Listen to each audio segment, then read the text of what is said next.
Here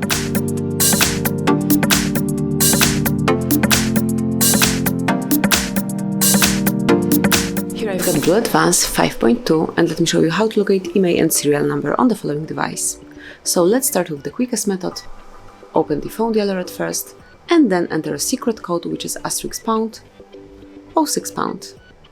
And as you can see, both IMEI numbers are just right in front of you. Click on OK to go back.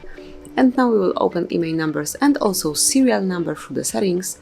So at first you have to open a list of all applications, then find and select the settings. Scroll down to the very bottom of the list and pick System. Now locate and open About Device, and here you have to open Status.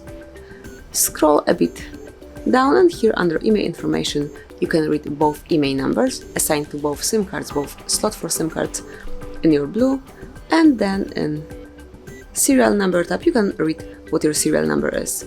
And this is it. This is how you can locate IMEI and serial number for your BLU Advance 5.2. Thank you for watching, please subscribe our channel and leave the thumbs up.